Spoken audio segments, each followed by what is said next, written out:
Hello and welcome to episode 361 of the award-winning Fergo on the Freak podcast. I'm that bloke from Rugby League Project, Andrew Ferguson. You can follow me on Twitter at AndrewRLP. Excuse me.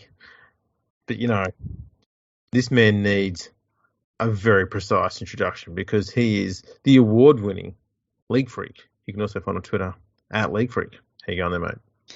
I'm going very well, award-winning host Andrew Ferguson. Andrew, the real deal Ferguson. The real deal. I've now actually gone and got my middle name changed. Mm-hmm. I haven't changed my middle name, I must say. I've just included the real deal in there. Yeah, well, it was about time, really.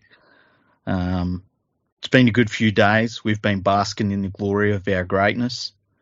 And it's now time that we will finally read our emails that our readers have sent in. We've got some. I promise I haven't read any of them beforehand because I like to be surprised. So we'll see what comes up during this episode. Sounds fantastic. Probably also other reason why you haven't read them yet is it takes a long time for it to load and you just can't be asked. Well, possibly. But I've got it all ready to go now, so it's fantastic. That's what that random talk was for the last 3 hours before this. He's just getting that thing loaded up. Yeah, I had to finger the right button, and it does it automatically. Now it's going to sound smooth and intentional. Now you're just going to go straight into it. That's why I heard me licking my fingers. Okay, Here we go. The first one is from Matto, and the subject is Logo Schmogo, and he says, what makes a good logo in today's climate and in the past?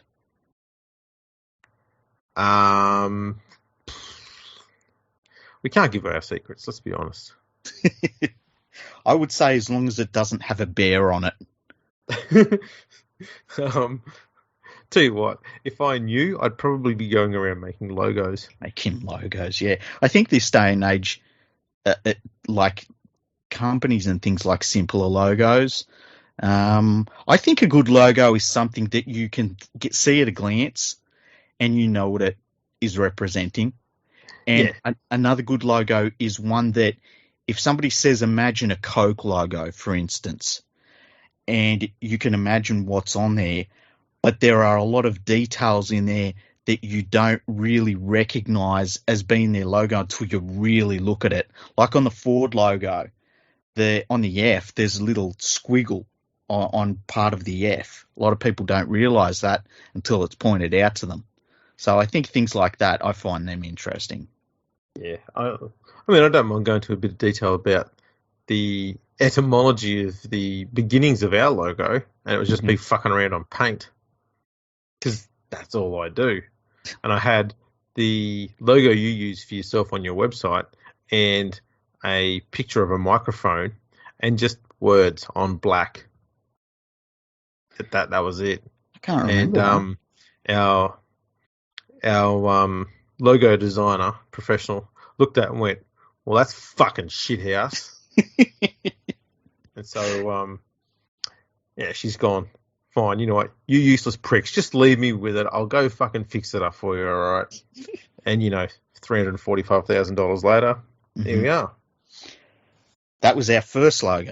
And then the second one, the one that, because we've got two. We've got the one that comes up when you get a new episode. And then we've got the one that goes out on the websites, which is it's basically Andrew and myself in cartoon form, and we're wearing hoodies. Yeah. So, and we consider both of them our logo. But anyway. Yeah, well, we'll rotate them so we can win the award next year as well. Exactly. What do you reckon's the best logo in the NRL, by the way? Oh, for a team? Yeah. Oh.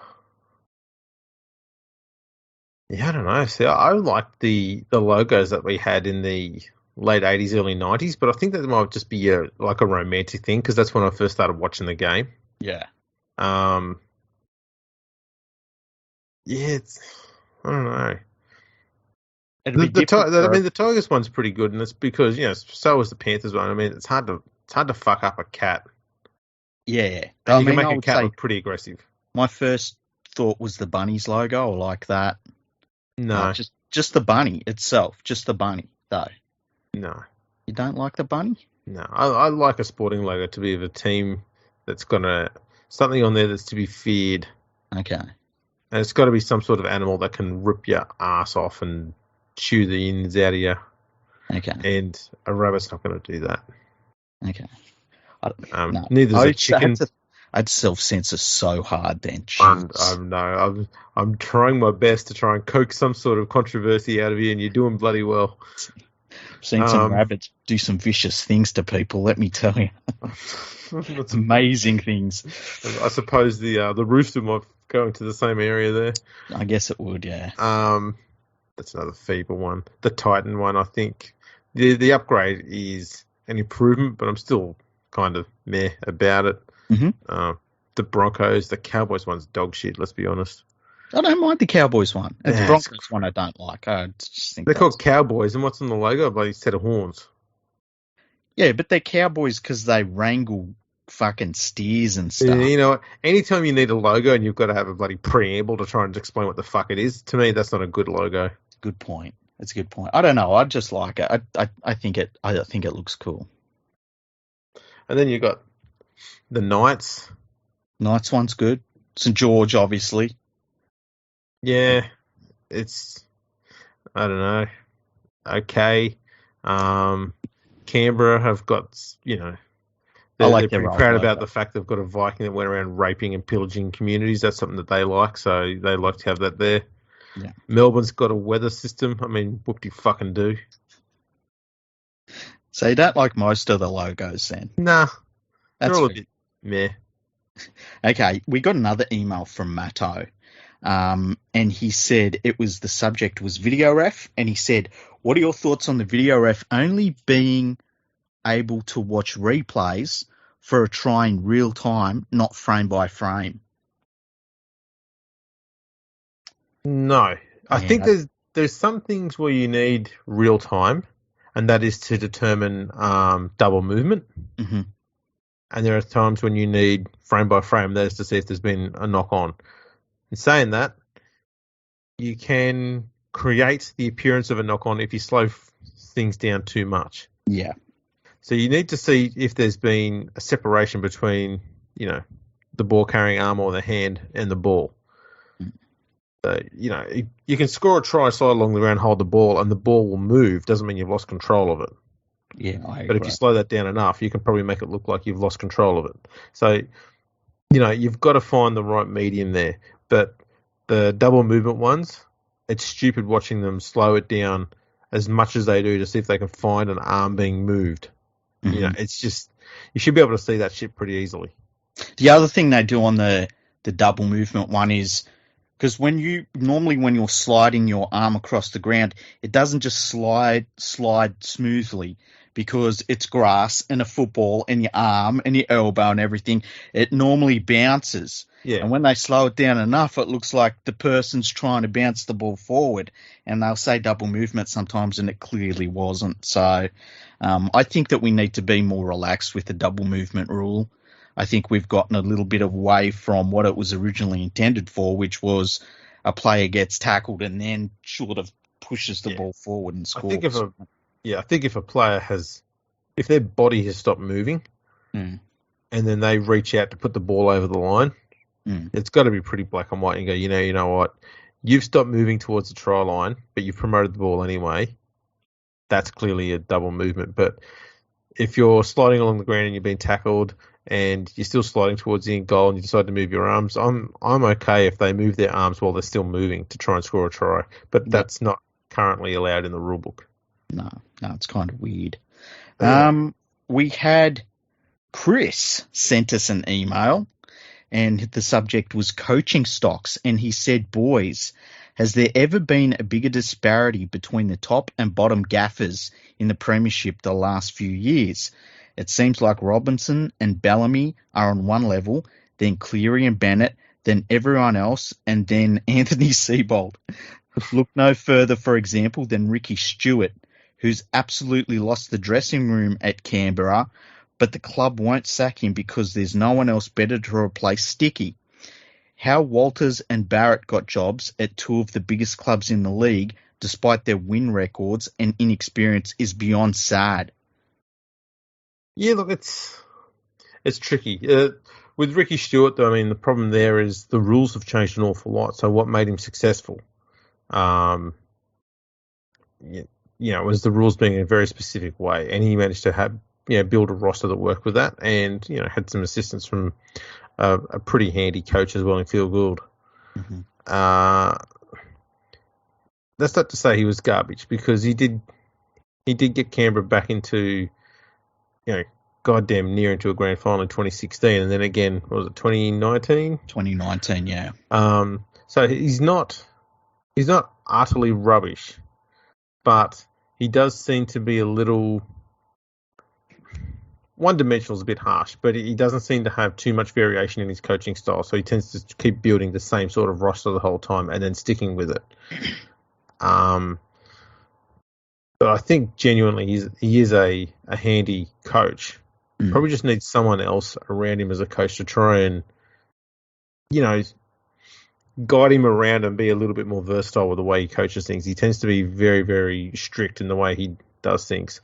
I tend to think he gets players that he likes and he sticks with them too long. He does. And he does. He overlooks their deficiencies because he likes their story or the way that they are as a person. And it's hard to criticize him for that, because that's an admirable trait within a person. But I think between that and the fact that he has never really had a properly good halfback, and I wonder if that is a combination of him being a great halfback himself. Is he looking for the wrong qualities in a halfback? Is he looking for himself in a halfback and just not finding that guy? I genuinely think it is the latter one.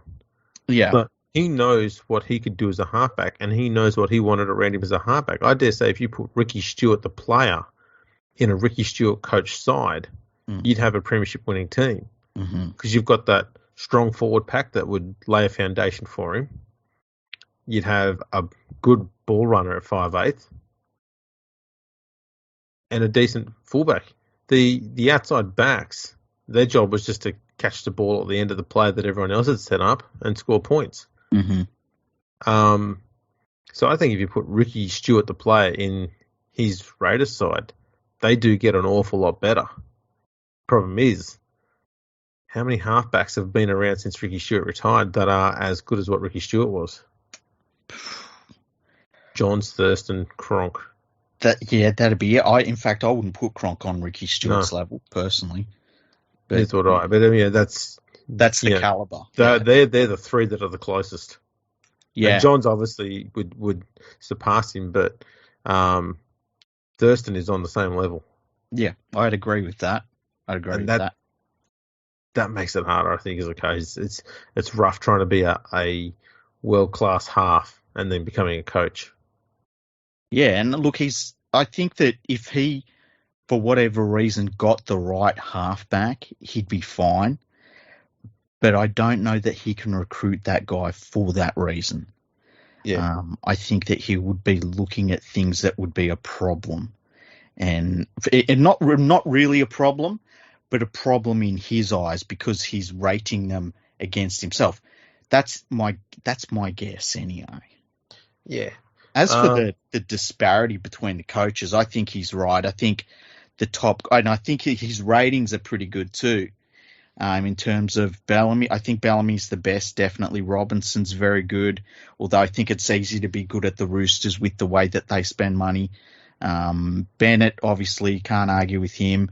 Cleary, now he's got a premiership. He did it against Bennett. He ran. The thing is, though, the thing with Cleary is he was mid-table coach for the majority of his career, other than the last two seasons. Yeah, but he got. I'm not saying he's bad, but I'm just saying that there is the potential for any of the coaches out there to get better. The thing about Cleary, I liked Cleary when he was at the Warriors, and I thought when he asked them for a contract extension, and they wouldn't pay him one, I thought it was the biggest mistake the Warriors ever made in their club's history, because Penrith got him straight away. They said, "Do you want longer deal? Yeah, we'll give you one," and he left. Now we know how it ended up. He left the club and then come back again, but I liked him all the way back then. I liked his demeanour as a coach. And, I think that when they've had off seasons under him, the Panthers I'm talking about, it's been disappointing in terms of I've sort of thought, man, I thought Ivan Cleary was better than this. But he's gone on to build a bloody good team and, they're premiership winners now. That's not to say he's the greatest coach in the world because he's won a premiership, because so's Michael Hagan. And Michael Hagan was a garbage coach. So, but Cleary's record's pretty damn good. Oh, there's no doubt about it. Mm. I was just purely using him as an example to say that there's a lot of coaches out there that are mid-table that can become premiership winners and can improve and get better. Mm-hmm. And so I think it might be a bit early to criticise too many coaches and say that there's a big disparity. I think some are probably in challenging roles that they may not be able to rectify, or just waiting for a better opportunity. Mm-hmm. There's an awful lot of things that have got to go right to land a premiership. One of those coaches who I'm still not convinced on, though, is Adam O'Brien. Mm-hmm. I agree. I don't know. I don't get what the charm is there. I'm not seeing it. I'm not seeing improvement. I'm not seeing anything that you can watch the Knights over the last couple of years of his reign and say, wow, he's doing something I don't understand. It's more along the lines of, I don't understand why he's doing these things. Yeah. The Knights' attack seems to be getting gradually worse, mm-hmm. which I find astounding. I mean, this is a team that finished 7th this year, and they had the second worst attack. Only the last place Bulldogs was worse. And that's crazy. Yeah. And it's not even as though they didn't recruit players as well. Like they went on a pretty heavy recruitment drive. He was given an okay base to start with. And yeah, I'm just not seeing it yet. I think that if they don't start well this year, he'll get the punt. And there's very few times you see a coach get punted where you say, you know what, he had his chance. And Adam O'Brien has had a bloody good chance with this Knights team. Yeah, in 2020. Yeah, last year, 2020, they scored 421 points in 20 games. Mm-hmm. This year, they scored 7 points more and they had 4 more games. Wow, that's crazy. I don't know how he's managed to make their defence so much worse. And they had the second worst defence. He's made their attack so much worse, but they also had the second worst defence out of the teams in the top 8. Actually, out of the top 9. And Canberra were only 7 points worse. Mm-hmm. And they were 10th. So it's not like he wasn't setting the world on fire with attack or defence. 15th in attack and 10th in defence. It's not really anything to be gloating about. And they made the finals, but it shows you how atrociously lopsided this contest was this year. Mm-hmm. Like Parramatta finished 15-9 at 6th place. They were the 6th place team, and only 6 teams had a better than 50% record this year. The Knights were 7th with 12 wins, 12 losses. It's just an atrocious season. So Adam O'Brien's got a reasonably good looking record because he's made the finals this year. Mm.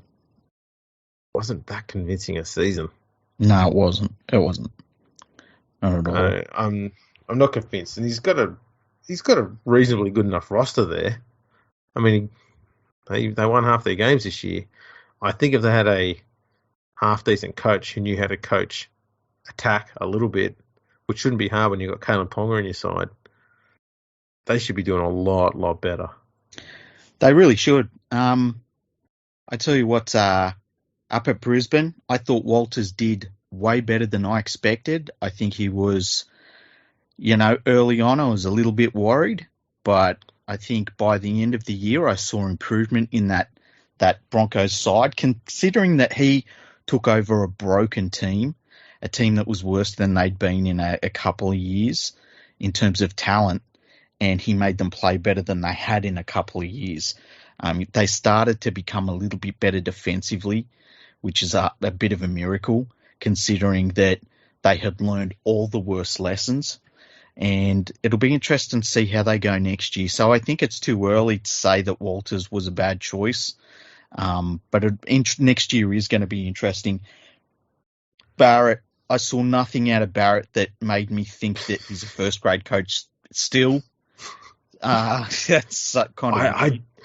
I don't get the fascination teams have with getting Trent Barrett as coach. I don't see it. I don't know what they see in him and think, yeah, he's a good option. Yeah, there's just nothing at all. Not one single thing that I have ever looked at and thought, he did good there, you know? I mean, he was at Penrith last year. Everyone's going, yeah, he's, talking him up. He's been a big part of why Penrith's attack was so good. And his first year away from the club, they win a premiership. Yeah, it's not a good look. Remember they were calling him the architect? Yes. Yeah, that was the height of his career, really, his coaching career. Oh, my God. Never mind. Okay, let's go on to the next question. The next question is from, and he's done a wonderful thing here. He has written how his name is pronounced because I would have said it the wrong way. So it's Owen. And the subject is growing the game in Ireland. So he says, hi, lads. Is his first name spelled with the letter E? Yes, it is. So it's Owen. He says, hi, lads. Greetings and best wishes from Ireland. I love Irish people. The club game has had a reasonable year here, with 12 teams fielding in 2 divisions, which is an improvement on previous years, with 3 new teams fielding this year. However, it appears that no major progress is being made in growing the game beyond 1 or 2 strongholds. The nation's appetite for rugby union has dwindled due to the mixed fortunes of the Irish national team recently and the lack of interesting characters in the game. How best would you see Ireland becoming stronger as a league nation, given union is less popular than in previous years? It's worth noting the game's organisers here are extremely cash-strapped. Also, shout out to the mighty... Oh, man, you could have shown me the phonetic, way to say these names. Clodalkin Crusaders, Division 2 All-Ireland champions. Thanks, Owen. Yeah, you definitely pronounced that correctly. I'm impressed. I think I did. Yeah. If he gets back in touch to correct you, he's definitely taking the piss because I'm certain that was right. You know what? You know what they would need? They just need 2 teams in Ireland to make this work. 1 team in Northern Ireland and one in the Republic of Ireland, and just have them play each other in an Origin game and just destroy one another. People will stop watching State of Origin here just to watch the 2 Irish teams go at one another because it would be brutal. I wonder if I don't know much. I don't know a great deal about it, but I wonder if that would be too much.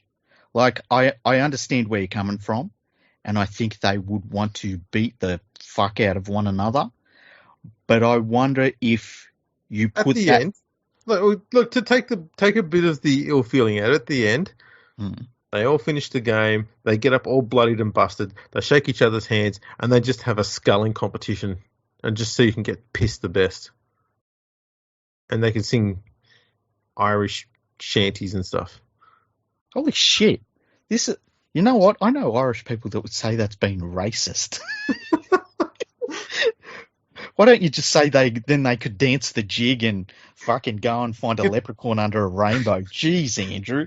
I'm not racist. I said nothing about leprechauns. You just had to go to the next level, didn't you?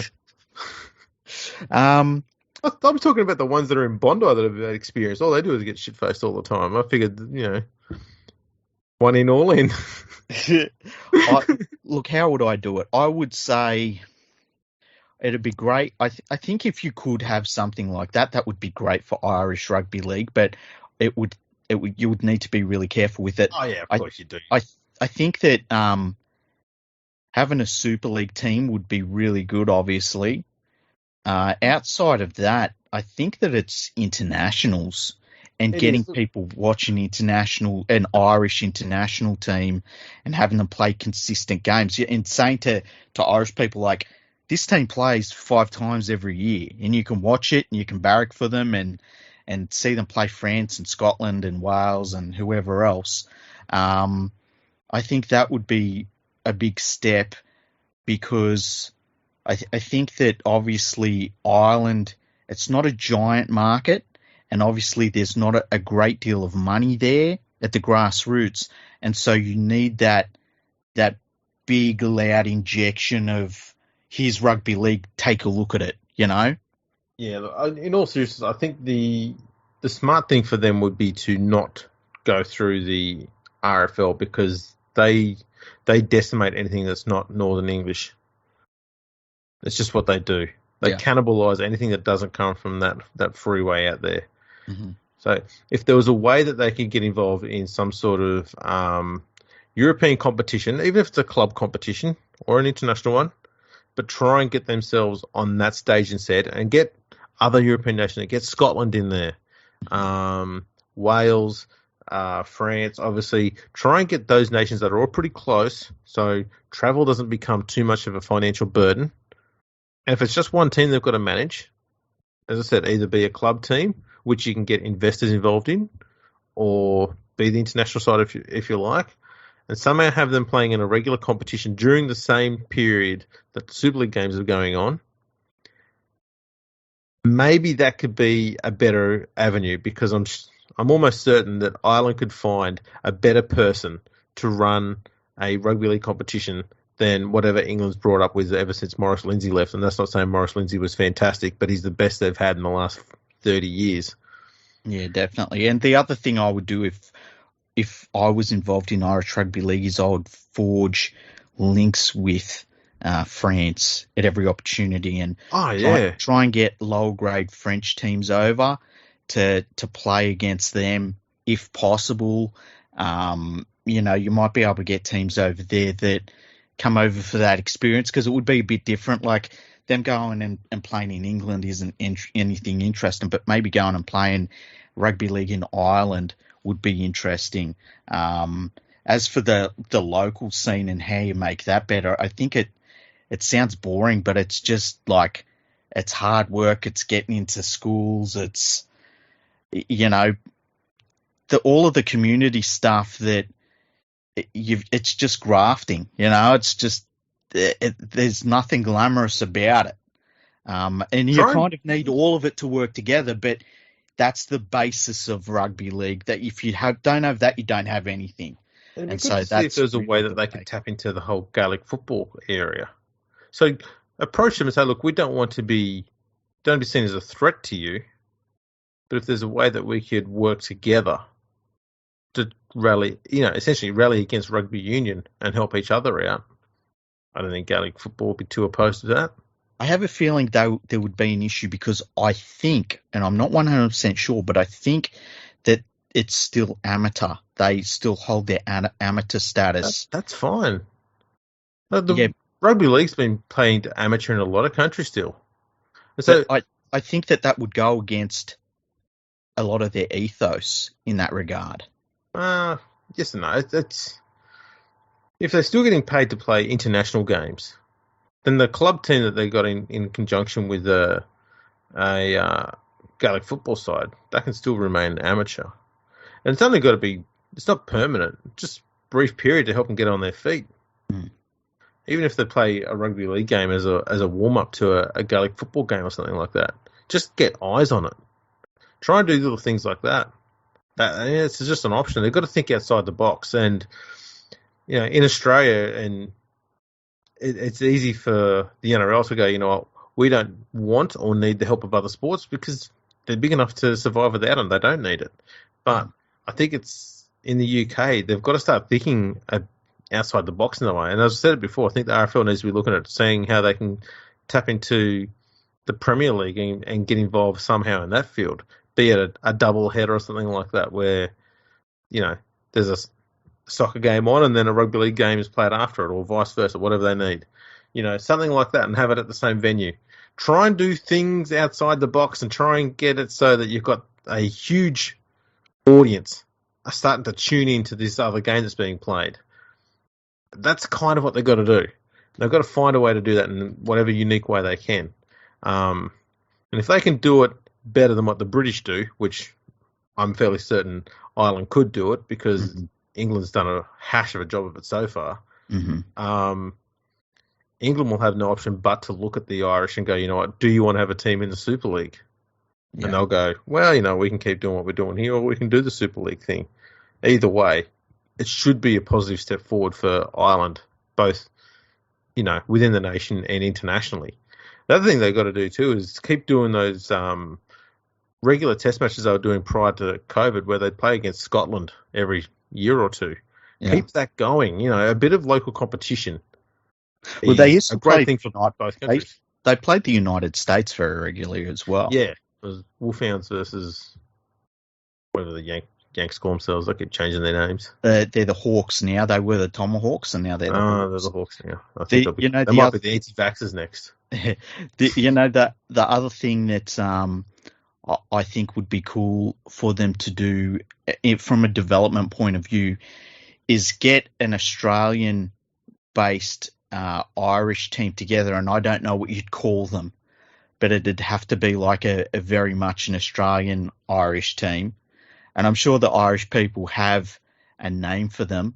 They're called roofers. And is that shamrocks? Yeah, leprechauns.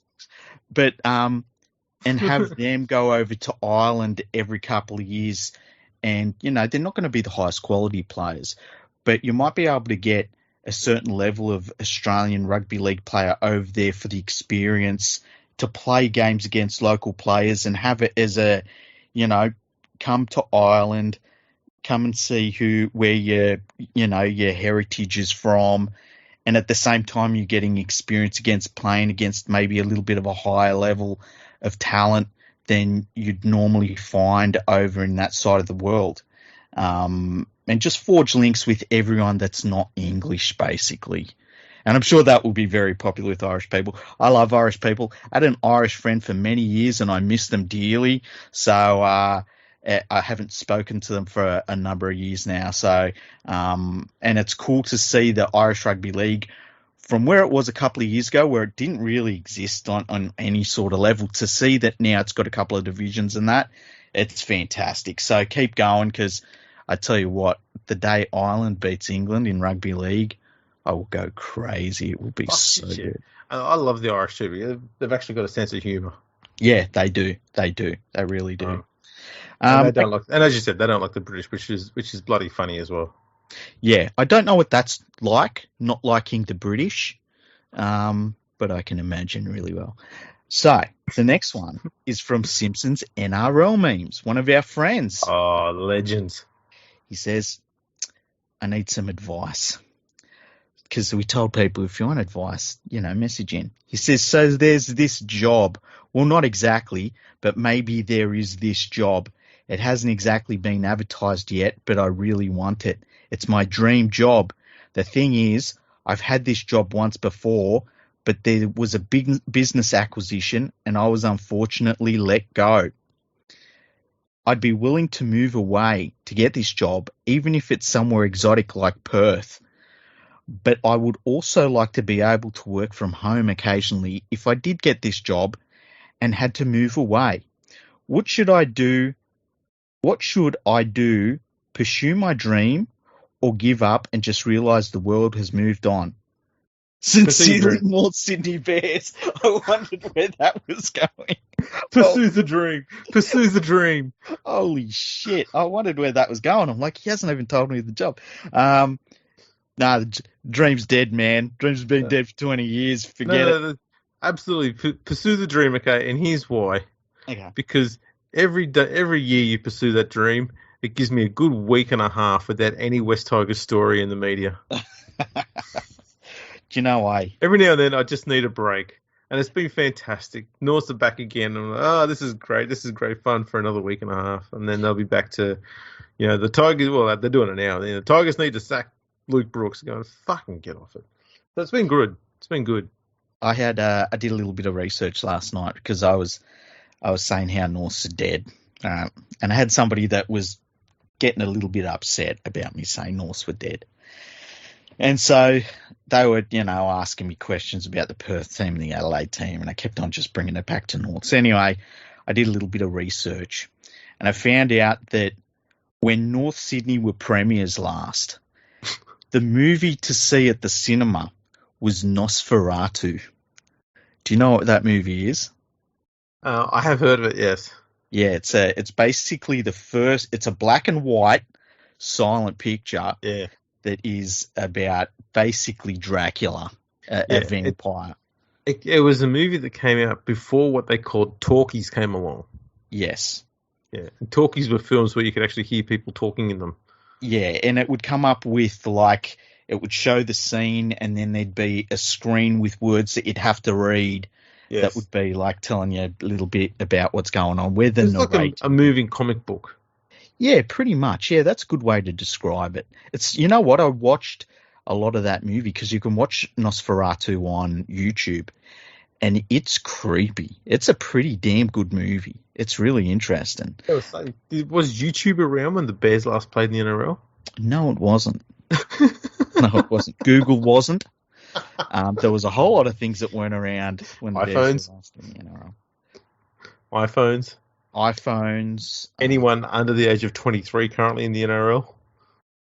Yes, that's a good one. So, yeah, it was. And the best part was I could say these things. Like I can say, like Nosferatu was out the last time Bears were premiers, and nobody can say, "Oh yeah, well, what about the Panthers when they were premiers?" It's fantastic. It's great. I got a year of this shit. Anyway, Simpsons NRL memes also has some more. He says also, the subject of play development has come up again. What are your thoughts on the NRL giving clubs an annual sum of money to help further foster relationships with amateur competitions throughout the world? Places like Greece, Eastern Europe, Brazil, Jamaica, and Africa are potential gold mines for talent. If we have the patience, clubs can provide these competitions with equivalent training resources, and players/coaches could be encouraged to holiday in those places during the off-season and visit teams. After a few years, offer 1-year scholarships to come and play in feeder teams for 12 months. If it works out, sign them on for longer. Anyway, boys, love your work, and remember, as much as your lockdown sucked, at least it wasn't in Tamworth, home of 2 competition-sized velodromes, because one was built on the wrong incline. Tamworth. Oh, shit. I wonder if Darren Maguire oversaw that one. Oh, man. Yeah, look, I'm all for the NRL or the NRL clubs investing in other countries. Mm-hmm. But at the same time, I've got no confidence whatsoever that they will, because it's a lot of money for very little return. Because, you could end up pumping money into that sort of thing for 15 years and not get a single player out of it. True. And I also think there's the possibility that for certain countries, if an NRL club was sniffing around to do that, if I was a rugby union competition in that country, I would say we need to grease the wheels so that they do invest money, and then we've got a talent pool that we can pull from in our own country that's been funded by the NRL. Yeah. So that's a big problem. I think it's better NRL teams, in terms of looking at talent overseas, I think they're better off talent scouting individuals, to be honest. Well, I don't mind them looking at other countries, but I think it's got to be a country where they've already got established competitions.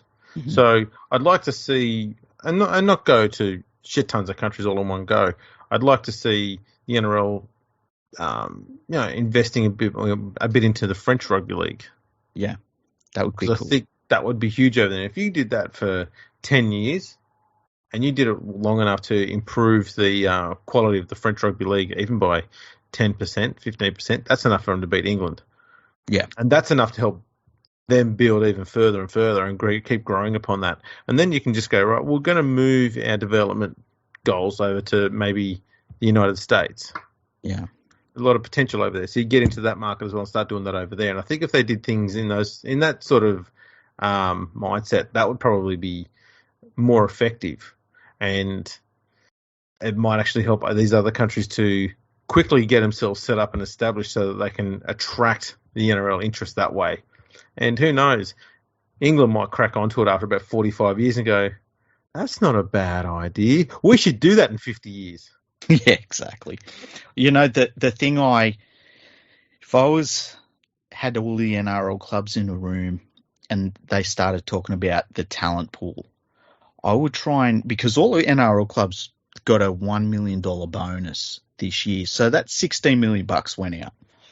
I would try and convince them to say it would be a good idea to put on a little bit like the NFL Combine, where you put on an opportunity for players that are outside of the league or traditional competitions to come and show what they've got physically and talent-wise to NRL clubs, because NRL minimum wage isn't too bad of a wage, especially for a young athlete that, you know, there's a lot of sports where the NRL minimum wage is a big step up from what they can earn in other sports. We tend to think of like NBA, NFL, stuff like that. But, you know, just below the NFL level, a lot of players and athletes would look at what the minimum wages in the NRL and say, geez, if I could earn that, I'm set, you know? Yeah. So I think that they should set up some sort of system where they invite talent from around the world who wants to try out for NRL clubs, have them all in the same place, put them through, you know, different tests, play some exhibition games between the players involved and maybe a lower grade side, see what these players have. And I think it would become something that it would get interest from a lot of athletes from different sports. And if you just get one or two every couple of years that you might not have been getting before, it's worth it. Oh, absolutely. You don't need to get a ton out of it to be able to make it work. And if you just get one of those makes into the NRL, even for one season, the impact that has back in the home nation is huge. Yeah. And you've got to look at just how many Papua New Guinean players are now coming into the NRL. Mm-hmm. It's pretty impressive, and it's only going to get more and more. Yeah, and I mean, look at Noah Nadruku. You know, there weren't too many Fijian players before then. I know there were Fijian players, but not too many. And just him being in the NRL gave the game a little bit of interest over there. And look how much Fijian talent we have now. It's outrageous. Yeah. Same thing with Jason Taumalolo. When Jason Taumalolo decided that he wanted to represent Tonga, like the interest from Tonga in rugby league went through the roof. And so, like, you can jag that sort of support with just a few players here and there. And if, you know, the NRL set up a system where, you know, elite college athletes that maybe weren't quite up to the NFL, they, you know, and they're looking around and they want to continue their sporting career and they think to themselves, well, I can go and try out for Canadian football, or I can try this competition in Australia and earn an all right wage. I can earn a living being an athlete. If you can get those players or South African rugby union players who are just looking for a change of lifestyle and this is an opportunity for them, it's something that I think the NRL should explore. Absolutely. There's got to always be another market to look into. Yeah, definitely. Okay, next email is from Confused of Hull, and the subject is scared to come out. The message is, Dear F and F, I am a 40-year-old man from a Hull KR supporting family. You poor bastard. You poor bastard. They are mad for the Robins. My mum has a picture of Roger Millwood on her bedside table. I once caught my dad having some alone time with a photo of Clint Newton. Who hasn't done that, by the way? They will only They will. Hang on. Oh, they will only have red Sorry, and white. I thought you were having a bit of alone time then with Clint Newton. No, I'm trying to. There was a bit of a spelling mistake. I was like, There, you're and trying to get your composure after that image put into your head. no, there was a spelling mistake and a word you don't often see. They will only have red and white baubles on their Christmas tree. Their kitchen is red. Their front room wallpaper is red and white. They are simply obsessed. My brother and sister, too, are now bringing up their families in the same tradition. I've always felt like I don't fit in and have often wondered whether I was adopted. You see, I don't have red blood. I have black blood. I feel a natural pull to the west of the city and can't understand why anyone would choose Clint Newton in a KR kit over Colin Best in an FC one. When I see a Robin, I want to shoot the bastard. How do I come out as an FC fan to my family? Is it possible to do so and not be disowned by those I love, despite their flawed judgment? Please help me. Well, I was going to say, before you jump in with a much better option, okay. What you should do is get in touch with Gareth Ellis. Get him to pop around and say, I want this guy to be my dad. I know he's about the same age as me, but he looks like he's old enough to be my dad. Tell me why he should not be my dad. How are you a better father than this man? They won't give you anything. They'll go start bobbling on about Robin's this and KR that, and you go, I'm going off with the bloke who they named a corridor after. Okay, so you want my advice? Okay, so you wait until they're watching their favourite movie, which is Trainspotting, because they feel a real connection to the characters. And they're watching Trainspotting, and they're all really, really relaxed and docile. I don't know why. It's just what they do when they watch Trainspotting. And they're all in their red and white shit, and they've all got, for some reason they put, some shit around their arms. I don't understand that. But anyway. And you go in there wearing your black hoops, the good guy jersey, as I like to call it. You go in there and you start glassing them one by one. You just glass them with bottles, obviously. And they'll get the message eventually. Because as you're glassing them with bottles, they'll be like, oh my God, we've got a bottle thrower in the family now. But you're establishing your dominance, right? Now, the next day when they kind of come out of their flu-like symptoms, they're going to wonder if it was all real. But eventually they're going to sit down and watch Trainspotting again. And when they do, you do it again. And you just get it into their subconscious while they're in that state, And eventually you'll be able to say, look, I've got a job. I'm quite well respected in the community. I own my own car. I didn't steal my phone.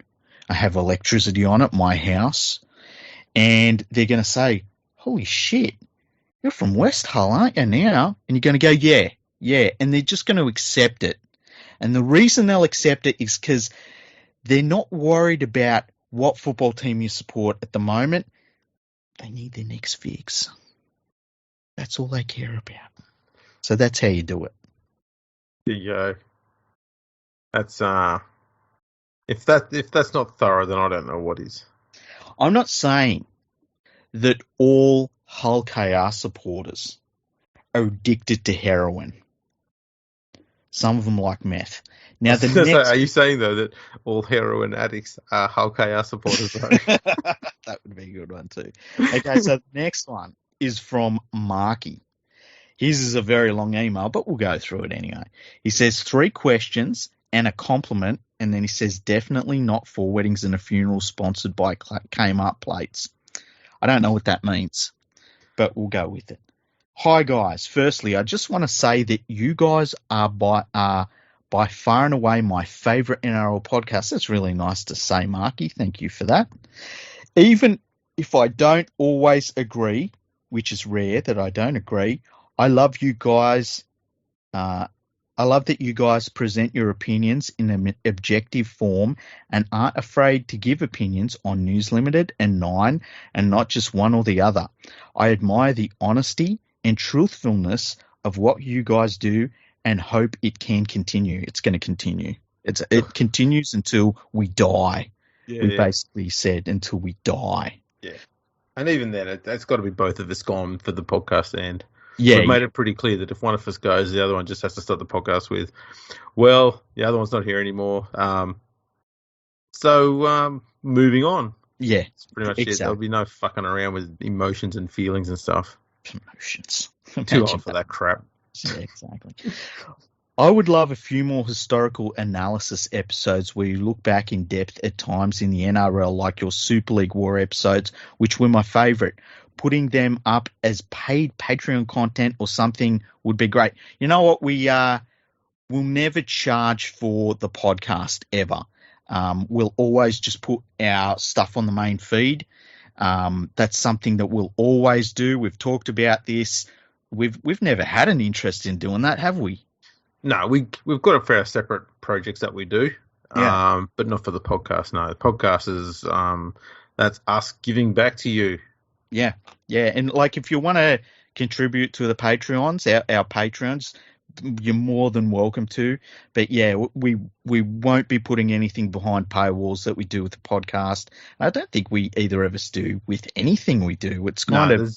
There's nothing on the Rugby League Project website that's paywalled either. Everything in there is free to use for everyone. So people are donating there because they want to help out, and that's all we've ever done. We've never put anything behind, members only type shit and stuff like that. And I know that your website's exactly the same at leafreak.com. There's nothing paywalled there. Nothing at all. I've actually had people in the past saying, "Oh man, you should do that and paywall stuff," and it's just like. I know for me personally, when I run into a paywall, I'm out. So I don't want that for anyone that, took the time to come to my website. It's the last thing I want. He says, sorry for gushing. I love gushing. Go for it. Actually, more emails of gushing will be perfectly fine. We'll read them all out, like every episode, even if it's the same one. Every single email that includes gushing, I will read. Yeah. Which I swear used to be a sponsor for you guys at some point, surely, I wish. But wanted to utilize this one chance to get in touch in case we can't do it again. Man, you can email any time. That's fine. With regards to questions, the first one is probably easy, but the second one is a little personally slanted, so I hope you don't make fun of me too much for it. Okay, let's see. Question 1 is referees. Do you think the send-off for Matt Chechen was worthy of his stature? I know he was not quite as prolific as Bill Harrigan, but as the first ever openly gay official and such a long-serving stalwart and personality of the game, a small interview/media release and a quarter final game surely didn't seem enough. The players did more for him at the end of the game than the bloody NRL did. I hope Fox League hires him occasionally or something. As much as they can be skewed, they're a lot more open to diversity than Channel 9. He's so right. He's so fucking right. It's amazing. And more importantly, is there a reason why Grant Atkins, yes, he's hot, not the point, can't seem to get a decent crack at the big time and we get stuck with Sutton, Cummings and Klein? Are they blowing someone to stay in their jobs with the amount of mistakes they make every season, sometimes every round, and still then get primetime slots while not even trying to blood new talent? Remember the big deal being made over Casey Badger and Belinda Sharp / Sleeman as female referees.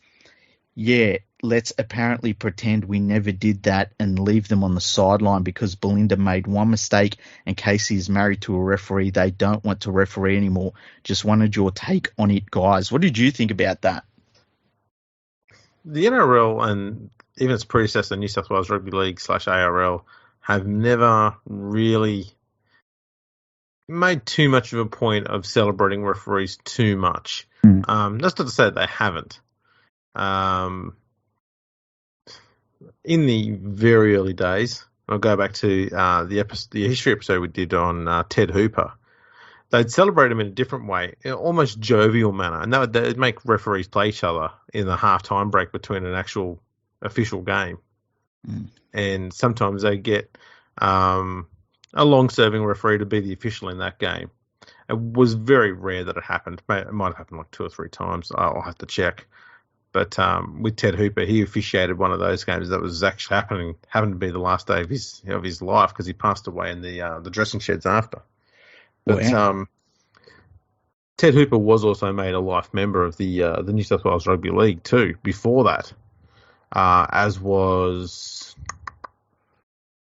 I forget Tom McGrath. I can't remember. Yeah, some of the inaugural referees I'm pretty sure they were all made life members. Mm-hmm. You don't get that happening much anymore. I don't know. I wondered sometimes, this is just being cynical, I wonder sometimes it's just because the mainstream media, most notably News Limited, had such a huge ownership of the NRL, and they spent most of the time shitting on referees, that it seemed a bit contradictory, I guess, to be shitting on the referees on one hand and then praising them with the other. So, Yeah, or celebrating them anyway. Yeah, and I think there's definitely culture amongst, especially NRL referees, where they feel as though the perfect job you can do is at the end of the game, no one's talking about you. And so, in a weird way, that is, I understand what I understand the point that he's making, and I understand that he's like, there should have been more made of it, and I get that. And if it happened, I wouldn't have any problems with it if a long-serving referee retires and we do something for them. But I think for the referees, that's kind of their aim, is that they don't get talked about. And it's kind of the ultimate thing for an Australian referee, is that not once, like the perfect game for them is that no one even can tell you who the referee was for that game. That's the perfect game. And maybe there's a little bit of that culture wrapped up in it. As for the not blooding new referees, I think that when they went back to from 2 referees to 1 referee, it was a hammer blow to the development of referees in the NRL, and really cut down on the number of referees within the top flight and within the game and the opportunities available. And it was a bad thing for the sport. And it's one of the reasons we need to go back to 2 referees. And I do feel sorry for the likes of Belinda and Casey Badger, because they were on the verge of getting that start as a pocket referee, and then you move from the pocket referee into being the main referee, and that's all gone now. Now you've got to be thrown in the deep end as the number 1 referee, and there's, or you run the sidelines forever. Hey? Or you run the sidelines forever. Yeah, exactly. It's not a good system. No, they've completely destroyed it now. As for Belinda and Casey, I mean, when you got you just knew the minute that they made just one fuck up, and it's only going to be a small one, and it's going to be one that every other referee's made before them, probably even several times every year. You just knew as soon as they made one, the morons in the mainstream media, the old white fogey men, be going, "Oh, this is why we shouldn't have women as referees." Mm. It's just bound to happen. Yeah. And I'm glad that they're still doing it. I'm glad they're still doing officiating at the highest level. I'm glad they're still trying their best to get back on the field as a main referee, because they're they're pushing against a pretty old, tired system there. They really are, and it's everyone is. It seems it's a little bit weird. They've been doing bloody great jobs the whole time up until then, and we're not allowed to.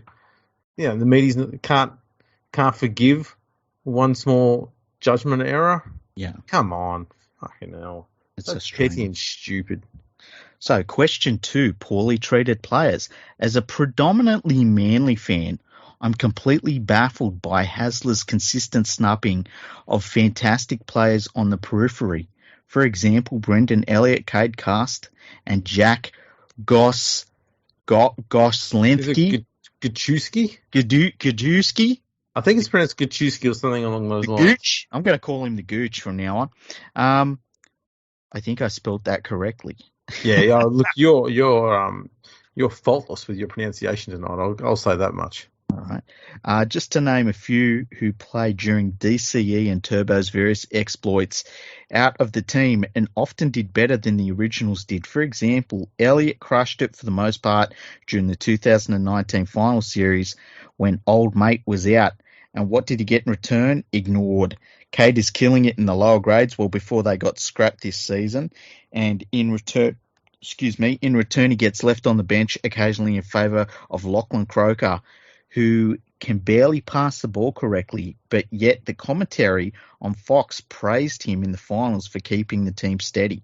I'm sorry they let Appy go to keep Crocker, but ignore Cast in favour of Crockett and Foran.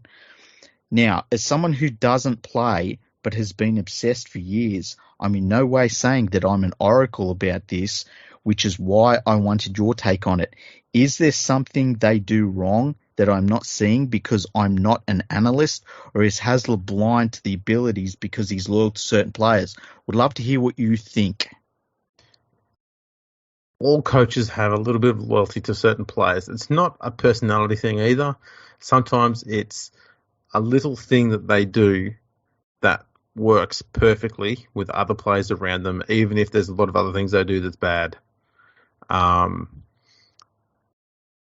Elliot he's a curious one.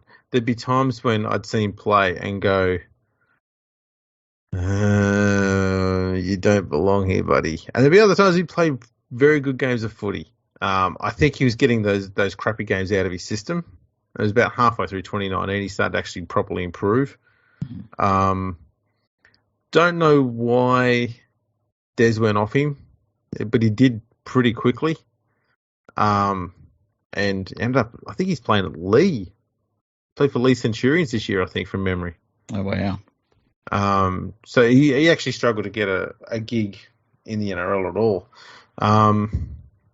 Some players, especially with Des, he likes to have his centres to be probably better defenders than attackers. Yeah.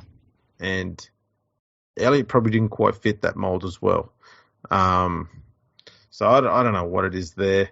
With Gachewski, the problem he had there is Schuster came into the side and showed he had quite a lot of skill and potential in his very first game. And you had to start trying to make way for him at that stage, knowing that you had established spine already. So Schuster was going to have to go somewhere. And so if you've got a talented youngster coming along and you can see the potential in him, a coach is going to harness that and try and give that player a lot more time over someone who's probably a little bit older, a little bit more established, and may have struggled to crack it in as a regular in first grade at that stage. So I think that's all happened there with him. Who else was there? The only thing I found surprising about Des was the fact that he went and got Kieran Foran back again. I was surprised by that. I didn't think he'd go there because that did come at the expense of Cade Cast. And I think Cast looked pretty good when he was playing in the NRL. So that was a bit weird. Was Cast the one that retired? I can't remember, to be honest.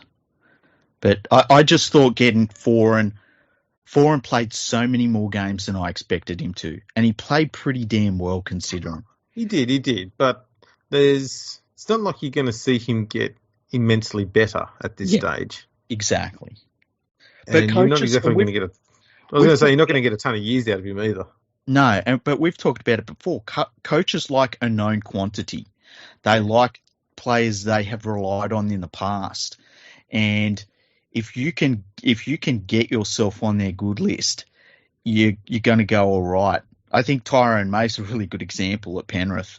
You know, he is a known quantity, even though he's not a very good player. And, well, you know, that's not to mention other stuff. But if a coach thinks in their head, you know what, I know what I'm getting with this person, and they won't fuck everything up, that can get you a career. Oh, absolutely. Absolutely. His third question, he says, a more serious question for question 3. As a bisexual 36-year-old, I grew up watching NRL almost shamefully because my friends were all nerdy types or straight people who thought it was all homophobic. And then he says, my part of Brizzy, where I grew up, essentially were soccer fanatics. And then he says, so I eventually got Foxtel/Optus Vision subscription and watched as many games as I could from 2004 onwards, when I could do it without caring what other people thought all the time. I watched every single iteration of NRL 360 back when Warren Smith hosted the panel show with Gary Freeman. It was actually pretty good back then. Yeah, that was good, actually. Yeah, Woz should be hosting more programs when he gets to give an opinion. He was surprisingly insightful, like Vossi can be. And when Greg Alexander hosted Monday Night Football pre-shows, where they even gave opinions and not just half-baked analysis. Sorry to land the plane. I grew up never thinking I'd see myself on TV when it came to the sport I love. Yeah, sure, Ian Robbins was there, but I was a kid when he played, so I was wondering, is it possible that there are more LGBTQ, etc., and then in thing he says queer, and then he says current players that just aren't out, or are they still in a cycle of being afraid to be out? I find it hard to fathom that 16 times 30 players can all be 100% heterosexual. Do you think if a player came out today that they'd be successful, or would there still be an issue? Do you think we will ever have another player represent us in that isn't in the female league? Why are they so comfortable and able to be out and proud, and the main NRL isn't? So I think what he means is there's lesbian players in the NRL that are pretty open about it, but not so much homosexual players or gay players in the NRL. He says, sorry again for the long-winded rant. I wanted to give context to my random questions. I truly love your show. And as a graveyard servo shift worker, some nights your voices are the only connection to the outside world I get, as crazy as it can sometimes be. Keep up the great work. And if you don't put my questions up on your podcast, I'd love an email/chat with you guys at any point that you have time to just hear your opinions. Finally, for your information, my number one team to support has always been Manly/Penrith combo, with Tigers my second favorite team. If you put a gun to my head, my heart will be with Manly, but I don't like them as much, not since they got rid of Tuvey. Okay, back to his question. Right. I actually think that there's probably been several homosexual or even bisexual players in the past. But because it was genuinely taboo, immensely, even into the early 90s, there's no way of knowing about it. So the closest you can get is looking at curious behaviors. And when I say curious behaviors, it's based on what little information there is about players.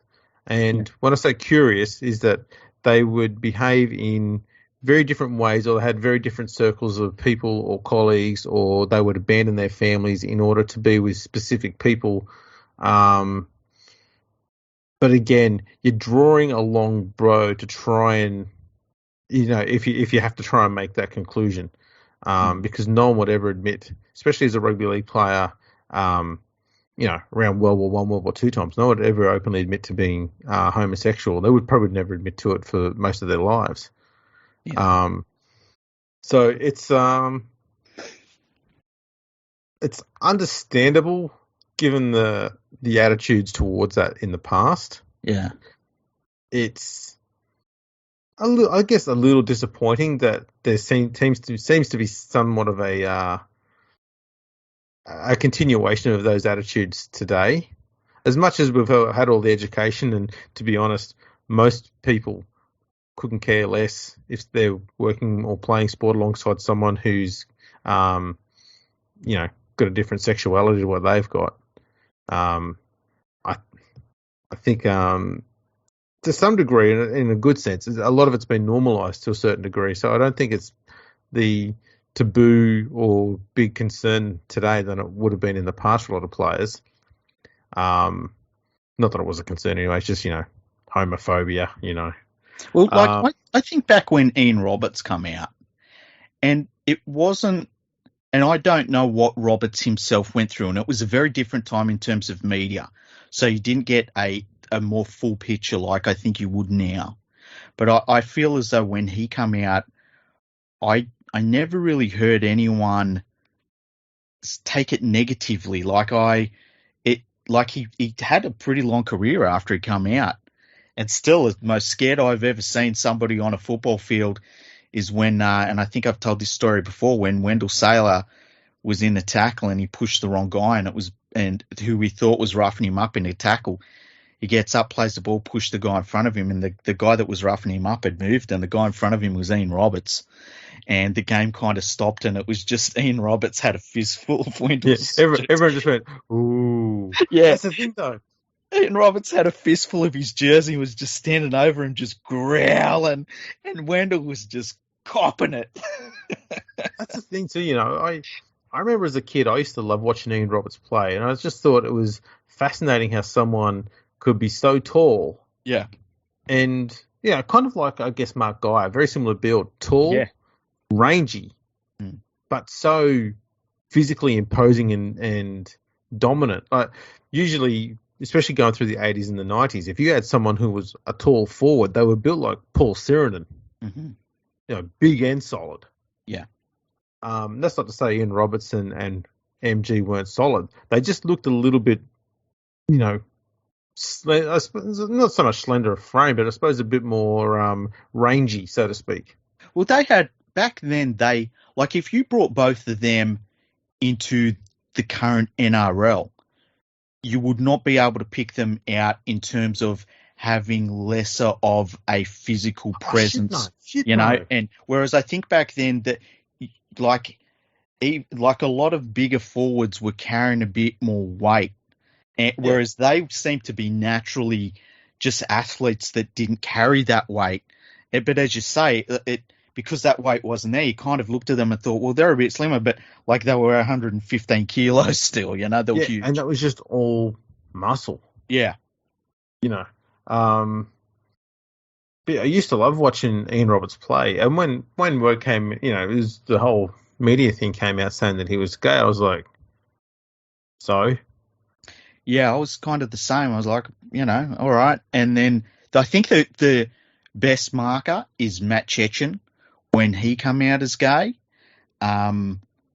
It kind of wasn't really a story. It was like, all right. And I felt like that showed rugby league's always been a pretty tolerant sport, especially for the times that its tolerance has been tested. Like if you go back to like the 30s or something and you rate it against what happens today, you're going to find examples where it might not seem as tolerant. But for the 1930s, it was extremely tolerant compared to everything else in society. And I think that it's been like that through most of its time because it has been a game where because of the way it was formed and it was formed away from the establishment, there was this feeling of like, we don't want to do what establishments normally do to people. And so I thought when Matt Chechen come out, it was a really good example because it was like he come out as gay and it was like, okay, and that was it. And it wasn't really mentioned again, and it wasn't something that was thrown at him and things like that. It was just cool, man. I'm glad you can feel like you can say it and that it's cool. There's not going to be any blowback from it like there might have been once upon a time. And I feel like if a player come out now, it would be a similar sort of thing. I think that it would be, just cool, as long as and at the end of the day, if you can play footy, I don't think anyone would really care about any of that sort of stuff. I think that, it's kind of the similar way that it happens in the WNRL, to be honest. And I think that in terms of the numbers and the reflection of society, with the NRL, there must be some gay players, and maybe they just want to keep it personal, and I can understand it. I guess it's just up to the individual at the end of the day. I think that's what it is. Possibly. There'd still be some apprehension about it. I think it's but that's more of a societal thing as well. I think there is a fear amongst some, non-heterosexual people that they won't be accepted for their sexuality being non-heterosexual, and that's because of the way a lot of them have been treated in the past, and that's 100% understandable. So when you're in an environment which is Aussie blokey, boofy, blokey, larrikin type thing, it's probably a bit more worrying to try and come out with that, because you're coming out as being vastly different to the bulk of the status quo. And so there's also a concern that you might get treated differently, or opportunities might be that would otherwise go to you might go to somewhere else because of that. And I think that's a genuine fear that would probably exist there. I'm not saying that would happen. I'm just saying I think that genuine fear would exist because of that. So, and again, that comes down to previous attitudes towards people who weren't heterosexual in the past. And, that stigmatization lasts a long time for a lot of people. Okay, so the next one is, I've gone to the website now, and this could take a while. Because I had a changeover of how I did the comments. So the website caught them, and now they go to my email properly. So fluffing for time. Exactly, I am, yes. Nui Ash. Of course. And he says, podcasting creme de la creme. I just sat through the full match replay of England versus France. Alcohol helps get through some of the tough times in life. Serious question. If the English national team was an NRL side, do you think they would make the top 8? No. Pause to discuss. No. I wasn't supposed to pause. Sorry. Pause. No. Yeah, I don't think they would. I think I wonder, when I watch them play, whether there's much difference between them and the West Tigers. Because the West Tigers this year, I wrote this, I should read it out. I had to write a season summary, sort of a season review thing for the West Tigers, for the League Unlimited website. Mm-hmm. And it got published earlier this week. And so I've got a few lines in there to sum them up. And I think you could use exactly the same lines, or a lot of them anyway, for the English side over the last several decades. The West Tigers have struggled for success for the last decade now, but in 2021 we all got to watch almost perversely at their dire operation courtesy of the Wild West docuseries. They bumbled from woeful performance to one woeful performance before jagging an occasional fluky win all season long. They won enough games to stay out of the wooden spoon race, but none of the players seem to know how they won any of those games. Yeah, look, I just thinking through their lineup, their halves were the worst halves. They'd be the worst halves in the NRL. Their outside backs can't defend. I'm sorry. English outside backs can't defend. Their forwards aren't terrible. They probably have all right depth there. The forwards have always been pretty good, and I think a lot of it's because some of them end up having to play as centre. So attacking wise and lateral movement wise, they're very good. That's been the case for a long time. Yeah, no, look, I don't mind the occasional English forward in an NRL side, but I wonder how they'd go as a pack. Hooker, nothing. And I'm going by the team that played France, by the way. And yeah, so no, I don't think they'd make that team that played France. No, I don't think they'd make the NRL finals. No. I think if they played someone like the West Tigers 10 times, both sides would win 5 games. That's where I put England. Legitimate. That's where I put England at whatever it is the Tigers are doing. Because the teams below the Tigers are pretty average, and they could beat England on a good day, but England should probably beat them as many times as they'd lose, if not 1 or 2 times more. I think the West Tigers is kind of the English level internationally. Yeah. Then he says, then return for the second part of this email. He knows us really well. He really does. He's done enough of these by now.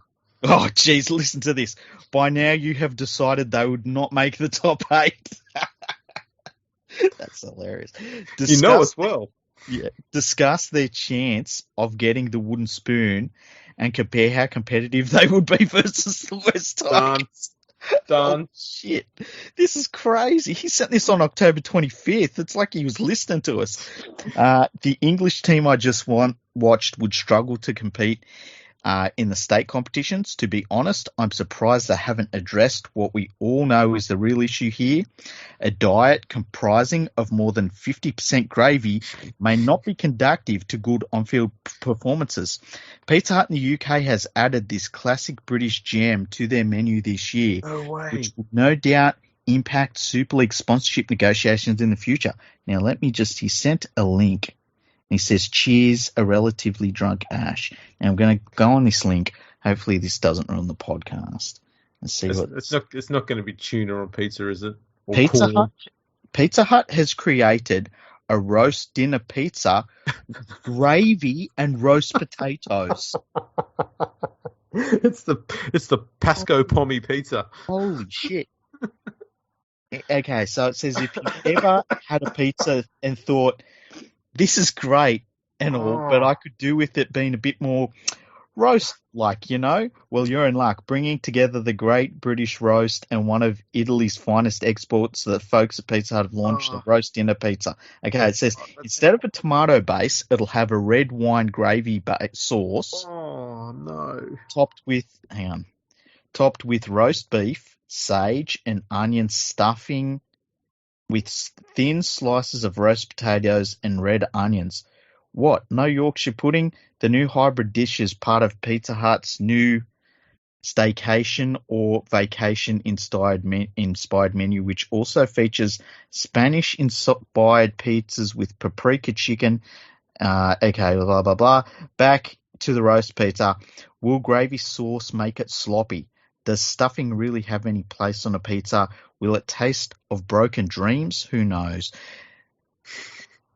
I got to say, it sounds not too bad, but I don't know that it's a pizza. That sounds fucking horrible. You reckon? Yep. Don't want a bar of it. Listen. Okay, this was an article from May. If we have an English listener and they can get their hands on one of these pizzas, get one, eat it, and then record a review in a quiet room on your phone and send that in to us at podcast@leaguefreak.com. Send the audio recording of that in and give us your review of it. Send us some photos of the thing before you devour it or throw it in the bin, whichever you choose to do. That is interesting. That sounds woeful. Okay, let's go on to the next email. Have you got enough time for more emails, Andrew? We've got 2 more. Yeah, go for it. Okay. This next one is from Isaac. He says, hey guys, and he sent this on October 26th. Hey guys, I only just started listening to your podcast since the semis and loving the banter and insights. You obviously have a great rapport, so just wanted to extend my thanks for letting us listen in and keeping it real. What people don't realise is me and Andrew actually hate one another, really. When the podcast's over, we don't talk to each other. We're like every classic radio duo. Can't stand one another. Hey, Andrew. Fucking prick. Oh, sorry. I thought I was on mute. What was that, mate? Buddy? Pal? How you going? A good friend. God, can you imagine what it's like being those people, though? It's got to be rough. The shitful humans. Yeah. Pretty much, I was going to say, pretty much nearly every single one of our podcast episodes is just us going, we're ruining a good podcast here. Quick, press record. Bam. Yeah, pretty much. Like if people knew how many podcasts we just didn't record and we did, that's a lot. It's fucking so many. In a world full of repetitive dribble, it's refreshing to hear you guys tackle significant themes such as trying to break down the mystery of management struggles at the West Tigers. Have a couple of which we repeatedly do. You're only covering 57 of our episodes this year. Have a couple of questions/issues which I'm hoping you can help with or maybe even use for discussion. Number one of the main reasons you guys resonate is because I come from a similar universe where my mate is a tiger and I'm a panther. There you go. You need to give your commiserations to your mate. Yeah. We've always talked footy, a way more primitive dialect than yourselves, and up until recent times shared similar frustrations with our team's lack of success and annoying, festering annual hope only to be dashed with that consistent and wonderful mediocrity by season's end. Anyway, I was surprised to hear recently that my mate, let's call him Travis, I bet his name's really Travis, revealed that he was hoping my team would lose in the finals because he suffers from severe case of Ivanitis. I didn't realise the hurt he was still so strong that it would trump his mates, me, own spiritual nirvana by denying his team the chance to win the title. I've repeatedly told him over the years that he needs to move on from the injustice of a father choosing to coach his own son. He got one himself, so thought that angle would work. And he now has plenty of other characters at the Tigers where he could redirect his ire. The pain is real, and the desire to inflict detriment to anything associated with success to Ivan equally so. Is there any advice you can give? Is there any advice you can impart to help him let go of his grievance, or is an unreasonable expectation which will stay ingrained in his DNA forever? And then he says, apologies if you have already previously addressed this critical humanitarian issue. So if there's an issue that provides a solution, let me know so I can review it. So what do you reckon, Andrew? You as a Tigers fan, I don't think you've got Ivanitis. Fuck no. I'll tell you what, one thing I've said to a few Tigers fans who have, oddly enough, got Ivanitis, but obviously also celebrating about the fact that we landed Michael Maguire as his replacement, is I've always said to them, who would you prefer to be the coach of the West Tigers, Ivan Cleary or Michael Maguire? Pick one, and that's the last we speak about it. Because if you pick Michael Maguire, therefore you admit that he's an upgrade on Ivan Cleary. So what does it fucking matter where Ivan Cleary is? Move on. If you're saying Ivan Cleary, you can have Ivanitis then. Yeah. That's it. Yeah. I will also put this to you as well. If he's got Ivanitis, but he also likes the West Tigers, say to him, if you like Ivan so well,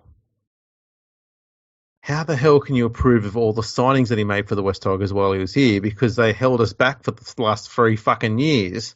The guy's a fucking dud. It's glad he's fucking gone.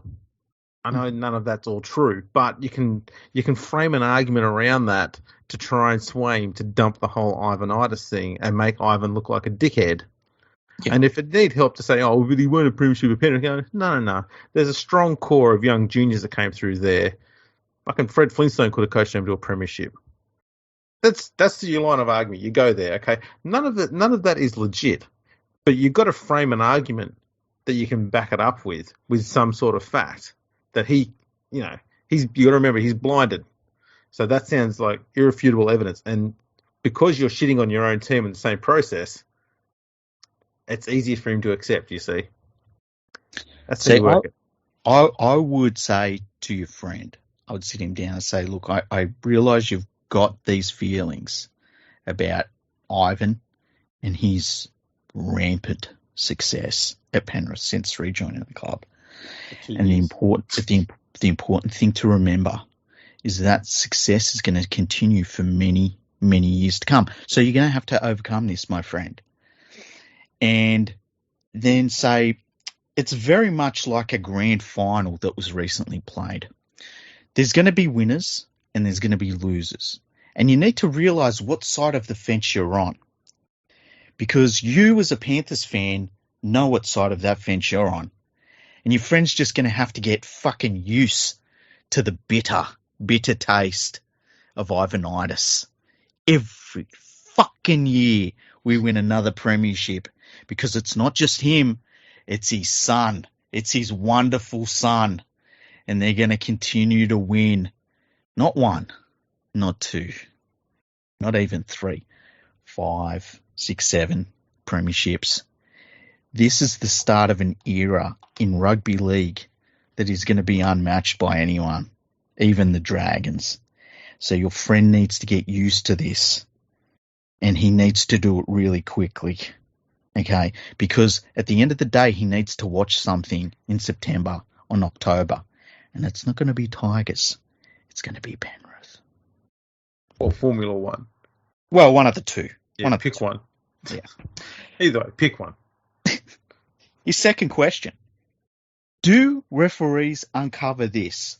I find it truly hard to believe that anyone can be a neutral supporter and refs are not immune. How can they not support a team if they follow the game enough to want to officiate it?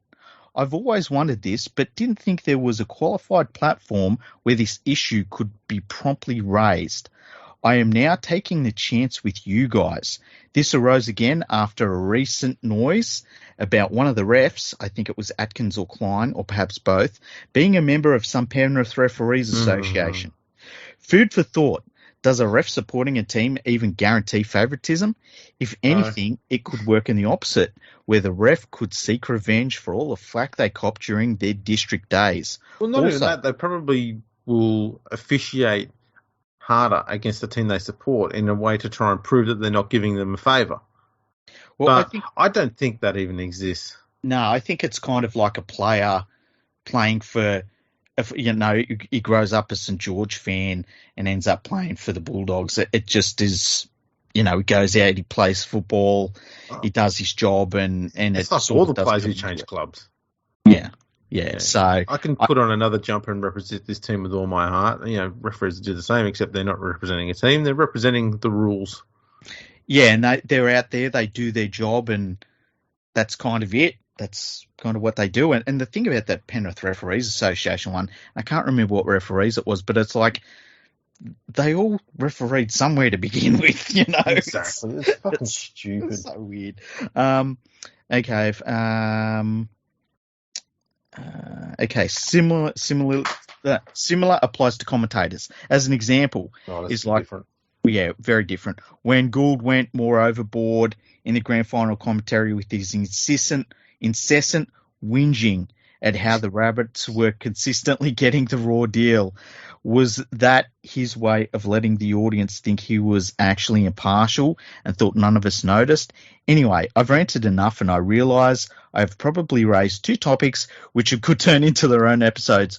If not done so already. Hopefully it made some sense, so feel free to use as inspiration if looking for something to cover over the off-season, because I'm sure you'll have some interesting things to say. Thanks again for taking my feedback, and keep up the great work. Thank you for that one. Absolutely. Look, Phil Good played for South and Penrith. Yeah. He was just being favourite to all the teams he played for, really. Yeah, look, I don't, I said this a couple of weeks ago as a Panthers fan, when he calls Panthers games and people are like, oh, he's favouring the Panthers, I continue, it is not like Panthers fans are sitting there going, oh, he's favouring us. We're like, please, can you shut the fuck up, Phil Gould? You are fucking mind-numbing. He's tedious. It really is. Really tedious. Next year, it's probably going to be a good thing next year because he's going to be at the Bulldogs. Yeah. They're probably not going to win much, so he won't have much to crow about. the last one we have here, but I will check the spam on the website just to be safe. It's from someone called the French-loving German from Switzerland, a.k.a. Carsten. Oh, put your children to bed, people. Yes. This could get a bit rough. Where's the censor button? He says, 1. Oh, geez, we're getting... Continue. I'm worried. Read the fucking YouTube comments on the show.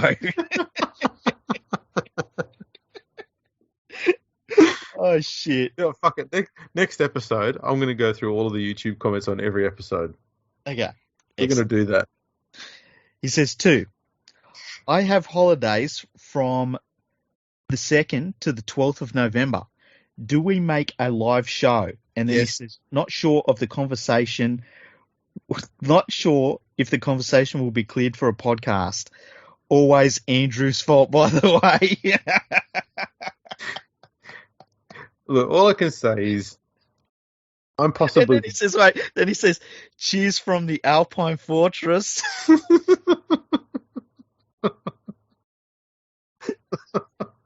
Oh, shit. Oh, man. I'd like to say that I think I lay a pretty mean garden path. Yeah. And Carsten likes walking down those. He likes walking a long way down those. Yeah. A lot further than we would care to do. Well, the problem is I know enough about history that I can just run down them paths and be like, oh, you know. Likewise. It's Carsten likes to skip down those paths. Oh, that's so funny. Well, Merrily. Carsten, I hope you've enjoyed us reading your email out as you're sitting there on the balcony of the Eagle's Nest and just enjoying listening in. And yeah, we'll do Carsten would be one of the few people that would absolutely love the fact that the referees officiate from a bunker. 100%. He would love that. Love it. We will definitely do an episode with Carsten. I don't think the episode we had to scrap with Carsten, I know some people heard it on the live stream. We had to take the live stream down immediately. Yeah. But it was the funniest conversations I've ever had in my life. It went places which were horrific and just unbelievable. It still exists. I've got it on my computer. It's fascinating. But yeah, we'll do a live show. We'll do a safe one because he's on the other side of the world. So we'll do one at a time that's suitable for him and not suitable for most of our audience. So we'll be pretty safe there. Mm-hmm. And hopefully this one will get published. And if not, well, we'll keep it for ourselves again. But yeah, we'll work on something out there with Carsten. We've been talking about getting you back on sometime so we can actually record something with you. Yeah, I think we've just been like we know it's going to be so damn good that just looking forward to it is just like makes us giddy, you know? Yeah. So I suppose we could probably try and find some footage, maybe an old replay or something like that to bring up. Football. Watch.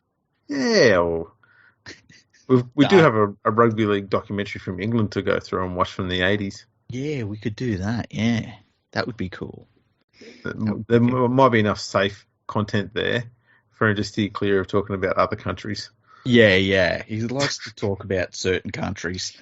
And yeah. That's all I'll say. So they're all of our emails. Thank you to everyone that sent in emails. If you want to send in more emails, we will read them out. So just go to the website, fergoandthefreak.com, click on the contact section, and just send an email through there, and it'll come straight through, and we can get them read out in the podcast. And as I said, on all the social media, you can ask questions about the game. You can give an opinion. Keep the emails a little bit short and sweet, and feel free to ask us like random, like life lessons and things like that. We'll go deep. It's the off season. We've got all sorts of avenues we can walk down. It's great. I must say, this has been pretty entertaining. It kind of reminds me of the first few times we did a Ask Hinty episode. Yeah. Where it was just everything was new and different and like, it's been a good episode. Absolutely. So thanks for all of you for providing us with great content. And thanks to us for providing stellar comments. Another of the award-winning podcast, Fergo on the Freak, really. Yeah. That's just what we do now. Can't even help it. Nah, we don't even try, let's be honest. It's like breathing for us at this point. That's pretty much it. We just breathe excellence. It exudes from our pores. Exactly. Alrighty, well, you can check us out on the socials, Instagram and Twitter at Fergo Freak Pod. We're on Facebook, YouTube, LinkedIn, MySpace. Check us out on all of those. Make sure you go over to YouTube and leave a comment on all the videos, because I think on the next episode we will go through and read out all of the comments, including the ones by Carsten. Hopefully they've been cleared by legal. We'll go through and do all of that. So if you want to get something read out there, head over to YouTube and put some comments over there on some of our videos. It'll be kind of random because we'll be reading out replies to stuff we spoke about 2 years ago. We probably won't know what the fuck we said, but what the hell? Let's give it a crack. Let's do it, yeah. And like while you're over there, subscribe to the YouTube channel. If you put in Fergo on the Freak, it'll all come up, and go to the channel, subscribe to it, start liking all the videos and do all that shit. It's good for the algorithms, and we're all about that algorithm lifestyle. Oh yeah. Love those saucy algorithms. Can't get enough. So yeah, get into that caper. That'd be fantastic. And make sure you go to your podcast listening app, preferably iTunes, give us a 5-star rating and leave a review, because we'll read that out on the podcast as well as putting it up on the website and make you famous. Yeah, we love getting your name on the podcast. So, because, it's as much your podcast as it is ours. So anytime we can get you involved, we want to. So, get in touch. Absolutely. And I guess that wraps this fella up. Yep. Nothing else to plug? Not really. Go to rugbyleagueproject.org, go to leaguefreak.com, go to the Instagram page, Fergo on the Freak Pod. Fergo Freak Pod, sorry, I believe it is, on the Instagram page. Yep. It's run by Nadine. She does a great job. Yeah, we should get her onto the Twitter account. Yeah, we should. And the emails. And, well, fuck it, the YouTube one. YouTube, definitely. And, yeah, it's been a good episode, Andrew. It has indeed, Freaky. But, be surprised. And thanks for tuning in, everyone. Catch us all next time.